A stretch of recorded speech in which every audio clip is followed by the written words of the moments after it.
സജിൽ ശ്രീധർ, കോട്ടയം കുഴിമറ്റം സ്വദേശി. കഥാകൃത്ത്, നോവലിസ്റ്റ്, തിരക്കഥാകൃത്ത്, സാഹിത്യ ചലച്ചിത്ര നിരൂപകൻ, ജീവചരിത്രകാരൻ എന്നീ നിലകളിൽ കഴിഞ്ഞ 2 പതിറ്റാണ്ടുകളായി മാധ്യമരംഗത്ത് തിളങ്ങി നിൽക്കുന്ന ബഹുമുഖ പ്രതിഭ.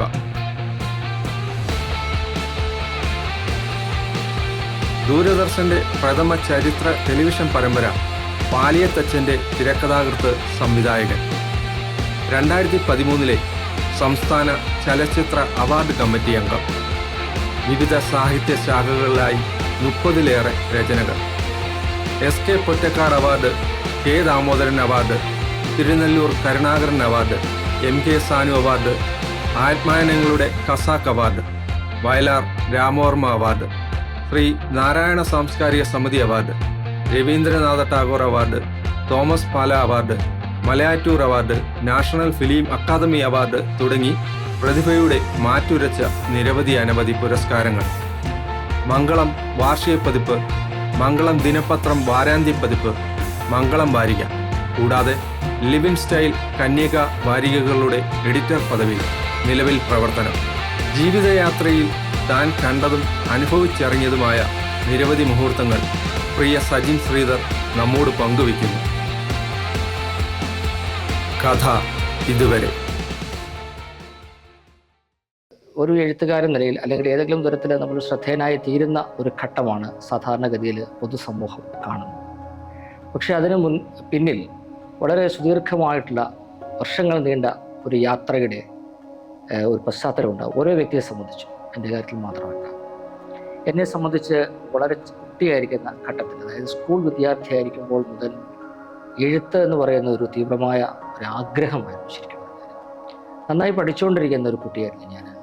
ഈ ക്ലാസ്സിലൊക്കെ എപ്പോഴും റാങ്ക് കിട്ടുന്ന ഒരു കുട്ടിയായിരുന്നു.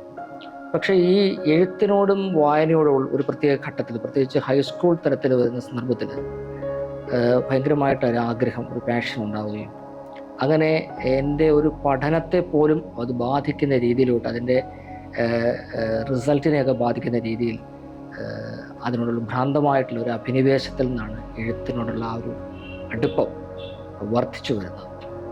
അതിന് ഒരേ സമയം ഗുണവും ദോഷവും ഉണ്ടായി എന്നുള്ളതാണ് പിൽക്കാലത്തുള്ള അനുഭവം എന്നെ പഠിപ്പിച്ചത്. എന്നിരിക്കലും ആദ്യമായിട്ട് ഞാനൊരു 10th സ്റ്റാൻഡേർഡിലൊക്കെ പഠിക്കുമ്പോൾ കുമാരനാശാനെ കുറിച്ച് സ്കൂൾ മാഗസിനിൽ ലേഖനം പ്രസിദ്ധീകരിക്കുകയുണ്ടായി. അപ്പോൾ അത് ഉള്ള അധ്യാപകർക്കും കുട്ടികൾക്കൊക്കെ വളരെ ഇഷ്ടപ്പെടുകയും എല്ലാവരും ഭയങ്കരമായിട്ട് അതിനെ പ്രോത്സാഹിപ്പിക്കുകയും ചെയ്തു. എനിക്ക് പിന്നെ അതൊരു ഭയങ്കര ഒരു എക്സൈറ്റ്മെൻറ്റായി. പിന്നെ എങ്ങനെ എഴുതണം എന്നുള്ള ആഗ്രഹം.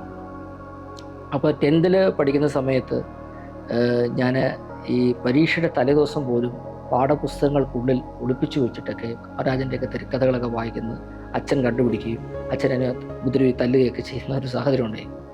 സ്വാഭാവികമായിട്ടും പരീക്ഷയ്ക്ക് മാർക്ക് കുറഞ്ഞു. ആ പഠനത്തെക്കാൾ ഉപരി എഴുത്ത് എന്നുള്ളൊരു പ്രക്രിയയോടുള്ളൊരു താല്പര്യം ഉണ്ടായി. ഇപ്പോൾ 10th സ്റ്റാൻഡേർഡ് കഴിഞ്ഞിട്ട് ഡിഗ്രി 1ാം വർഷ വിദ്യാർത്ഥിയായിരിക്കുന്ന ഒരു സമയം അതിന് ചേർന്ന് കോളേജിൽ ചേർന്ന് പോകാൻ തുടങ്ങിയപ്പം എനിക്കതിനേക്കാളൊക്കെ എൻ്റെ ശ്രദ്ധ എങ്ങനെയെങ്കിലും എൻ്റെ കഥകളൊക്കെ ഒന്ന് പ്രസിദ്ധീകരിക്കണം. അപ്പം ഞാനങ്ങനെ അന്ന് നമുക്ക് കോണ്ടാക്ട് ചെയ്യാൻ സാധിക്കുന്ന പത്രസ്ഥാപനങ്ങളൊക്കെ കയറി കഥകളൊക്കെ കൊടുത്തു. ആദ്യമായിട്ട് ദീപിക ആഴ്ചപ്പതിപ്പിൽ ഒരു കഥ കൊണ്ടു കൊടുത്തു. അപ്പോൾ അവരൊരു ഫോട്ടോ ചോദിച്ചു, ഫോട്ടോയെ കൊണ്ടു കൊടുത്തു. അപ്പോൾ ഞാൻ എല്ലാ ആഴ്ചയിലും ഇങ്ങനെ കോളേജിൽ പോകുന്ന വഴിക്ക് കടകളിൽ കയറി നോക്കും. അപ്പോൾ ഒന്നും എൻ്റെ കഥ വന്നിട്ടില്ല. 2-3 ആഴ്ച കഴിഞ്ഞ് നോക്കുമ്പോഴത്തേക്ക് വളരെ ദീർഘമായ പേജുകളിലായിട്ട് ഫോട്ടോയൊക്കെ വെച്ച് നല്ല ഡിസ്പ്ലേ കൊടുത്തിരിക്കുന്നു. അതെനിക്ക് അന്നുണ്ടായൊരു സന്തോഷം എന്ന് പറയുന്നത് പിന്നീട് ജീവിതത്തിൽ ഒരു ഘട്ടത്തിലും ഒരു നേട്ടം ഉണ്ടായപ്പോഴും അത്രമാത്രം എക്സൈറ്റ്മെൻറ്റ് ഉണ്ടായിട്ടില്ല. നേരെ അതിൻ്റെ കുറച്ച് കോപ്പി വാങ്ങിക്കൊണ്ട് കോളേജിലേക്ക് പോകുന്നു. കോളേജിൽ എല്ലാവരെയും കാണിക്കുന്നു, വീട്ടിൽ കാണിക്കുന്നു, നാട്ടിൽ കാണിക്കുന്നു. അങ്ങനെ ആളുകൾക്കിടയിൽ ഒരു താരപ്രഭ പെട്ടെന്ന് നമുക്ക് കൈവരികയാണ്. അപ്പോൾ ഇതിനകത്ത് ഇങ്ങനെയൊരു സാധ്യതയുണ്ട് എന്ന് അത്രയും നാളെ എഴുതണമെന്നൊരാഗ്രഹമല്ല, അത് എഴുത്ത് കൊണ്ട് നമുക്ക് കിട്ടുന്ന ഒരു അക്സെപ്റ്റൻസിനെ കുറിച്ചൊരു ബോധ്യം ഉണ്ടാകുന്ന ഈ ആദ്യത്തെ കഥ, ആത്മാവിലൊരു നൊമ്പരം എന്നായിരുന്നു കഥയുടെ പേര്. ആ കഥ എഴുതിയ ശേഷം മാത്രമല്ല, ഒരു 2 ആഴ്ചക്കുള്ളിൽ അവർ അന്നത്തെ കാലത്ത് 30 വർഷം മുൻപ് അവരൊരു 50 രൂപയുടെ ഒരു ചെക്ക് അയച്ചു തരുന്നു. അങ്ങനെ ആദ്യമായിട്ട് ഞാനൊരു ബാങ്കിൽ അക്കൗണ്ട് എടുക്കുകയാണ് അമ്മയുടെ നിർദ്ദേശപ്രകാരം. അങ്ങനെ ഈ കഥ എഴുതിയാൽ നമുക്ക് പേര് കിട്ടും, അംഗീകാരം കിട്ടും, പൈസ കിട്ടും, ഇവിടെ കിട്ടുമെന്നായപ്പോഴത്തേക്ക് പിന്നെ കഥ എഴുതാനുള്ള തീവ്രമായ ആഗ്രഹം. അപ്പം അന്ന് കോട്ടയത്ത് നമുക്ക് സമീപിക്കാൻ കഴിയുന്ന എല്ലാ ആനുകാലിക പ്രസിദ്ധീകരണങ്ങളുടെ ഓഫീസുകൾ കയറി ഇറങ്ങി നമ്മൾ നിരന്തരമായിട്ട് കഥകൾ കൊടുക്കുകയും കഥകൾ എഴുതുകയും ചെയ്യുന്ന ഒരു സാഹചര്യം ഉണ്ടായി. അപ്പോൾ സ്വാഭാവികമായിട്ടത് നമ്മൾ പഠനത്തിനേക്കാൾ കൂടുതൽ ശ്രദ്ധ ഇതിലേക്ക് വരുന്ന അന്ന് കലാകൗമുദി വാരികയൊക്കെ വളരെ സജീവമായി നിൽക്കുന്ന കാലഘട്ടമാണ്. എം കൃഷ്ണൻ നായരുടെ സാഹിത്യ പാരമ്പര്യം, നമ്പൂതിരിയുടെ ചിത്രങ്ങൾ, MTയുടെ രണ്ടാം ഊഴം. അപ്പോൾ ഇതെല്ലാം നിരന്തരമായിട്ട് കിട്ടുന്ന എല്ലാ മാഗസിൻസും വായിക്കുക. അങ്ങനെ ഒരു ആഭിമുഖ്യത്തിലൂടെ കടന്നു പോകുന്ന സന്ദർഭത്തിൽ അന്ന് മംഗളം വാരിക 17 ലക്ഷം കോപ്പി അച്ചടിക്കുന്ന ഒരു സന്ദർഭമാണ്. അപ്പോൾ മംഗളത്തിൽ അന്നൊരു കഥ വരിക എന്ന് പറയുന്നത് അന്നത്തെ കാലത്ത് എല്ലാവരും കാണും. ഞാൻ നിരന്തരമായിട്ട് അതിൻ്റെ ഓഫീസിൽ കയറിയിരുന്നു. അങ്ങനെ കുറേ കാലമായപ്പോൾ അവരൊരു കഥ, അതായത് ഈ 85-ലാണത്, 17 ലക്ഷം കോപ്പി അടിച്ച വാരികയിൽ മാതൃത്വം എന്ന പേരിൽ എൻ്റെ ഒരു കഥ പ്രസിദ്ധീകരിക്കുകയുണ്ടായി. അതുപോലെ തന്നെ മംഗളം ദിനപത്രം ആദ്യമായിട്ട് ആരംഭിക്കുന്ന 89-ൽ അവർ ആരംഭിച്ചപ്പം അതിൻ്റെ ആദ്യത്തെ സൺഡേ സപ്ലിമെൻറ്റിൽ എൻ്റെ കഥയുമായിട്ടാണ് പത്രം പുറത്തിറങ്ങുന്നത്. ഈ രണ്ട് പ്രസ്ഥാനങ്ങളുടെയും, മംഗളം വാരികയുടെയും മംഗളം ദിനപത്രത്തിൻ്റെ സൺഡേ സപ്ലിമെൻറ്റിൻ്റെയും എഡിറ്ററായിട്ട് പിന്നീട് വർഷങ്ങൾക്ക് ശേഷം വരാൻ സാധിച്ചു എന്നുള്ളതാണ്. അത് ഞാൻ പോലും പ്രതീക്ഷിക്കാതെ ഒരു നിയതിയുടെ ഒരു ഇടപെടലായിരുന്നു സംഭവിച്ചത്. കാരണം ഞാൻ ഒരിക്കലും ഒരു പത്രപ്രവർത്തകനാകാനോ പത്രാധിപരാകാനോ ഒന്നും ആഗ്രഹിച്ച ആളല്ല. എൻ്റെ മനസ്സിൽ വാസ്തവം പറഞ്ഞാൽ എഴുത്തുകാരനാകുക എന്നുള്ളത് പോലും സെക്കൻഡറി ആയിരുന്നു. എൻ്റെ ആഗ്രഹം ഒരു ചലച്ചിത്ര സംവിധായകനാകുക എന്നുള്ളതായിരുന്നു എക്കാലം. അപ്പം അങ്ങനെ ഞാൻ പ്രീ ഡിഗ്രി കഴിഞ്ഞു. ഡിഗ്രിക്ക് കോട്ടയം ബസലിയസ് കോളേജിൽ പഠിച്ചുകൊണ്ടിരിക്കുന്ന സമയം അപ്പോഴത്തേക്ക് ഒരു 2 ഡസനോളം കഥകൾ പ്രസിദ്ധീകരിച്ച് കഴിഞ്ഞു. അപ്പോൾ കോളേജിലൊക്കെ അങ്ങനെ അന്നൊന്നും ഒരു കഥകളൊക്കെ പ്രസിദ്ധീകരിക്കുക, അല്ലെങ്കിൽ അന്ന് അറിയപ്പെടുന്ന അന്ന് മനോരാജ്യം എന്നൊക്കെ പറഞ്ഞ് വളരെ പോപ്പുലറായിട്ടുള്ള പ്രസിദ്ധീകരണങ്ങളൊക്കെ അവരുടെ കഥാ മത്സരത്തിലൊക്കെ എനിക്ക് ആ പ്രൈസൊക്കെ കിട്ടി. അപ്പോൾ അതൊക്കെ ആളുകൾക്ക്, കുട്ടികൾക്കിടയിൽ, അത് ഡിഗ്രി സ്റ്റുഡൻസിനൊക്കെ ഭയങ്കര ഒരു അത്ഭുതമായിരുന്നു. അങ്ങനെയൊക്കെ കിട്ടുക എന്ന് പറയുന്നത് അത്ര എളുപ്പമല്ല.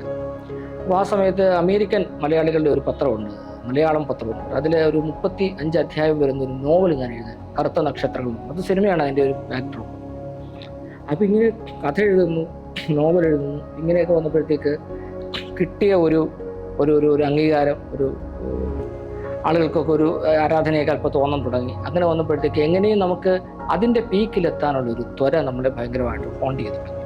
അപ്പോൾ എനിക്ക് തോന്നി ഈ എഴുത്തിനേക്കാളൊക്കെ കുറച്ചുകൂടെ പോപ്പുലാരിറ്റി ഉള്ള, അല്ലെങ്കിൽ തന്നെ നമുക്ക് സിനിമയാണ് നമ്മുടെ ഒരു ആഗ്രഹം. അങ്ങനെ ഈ സിനിമയെക്കുറിച്ച് പഠിക്കാൻ വേണ്ടിയിട്ട് ആ സമയത്ത് പല സംവിധായകരെയും ആദ്യം പോയി കണ്ടത് ശശികുമാർ സാറിന് ഉദയ സ്റ്റുഡിയോയിലെ രാജവാഴ്ച എന്ന് പറഞ്ഞ് സുരേഷ് ഗോപി നായകനാകുന്ന സിനിമയുടെ ഷൂട്ട്. അപ്പം ഞാൻ ഈ കാര്യമൊക്കെ പറഞ്ഞപ്പോൾ അദ്ദേഹം പറഞ്ഞു, നിങ്ങൾക്ക് സിനിമ സംവിധായകനായിട്ടൊന്നും ശോഭിക്കാൻ പറ്റില്ല,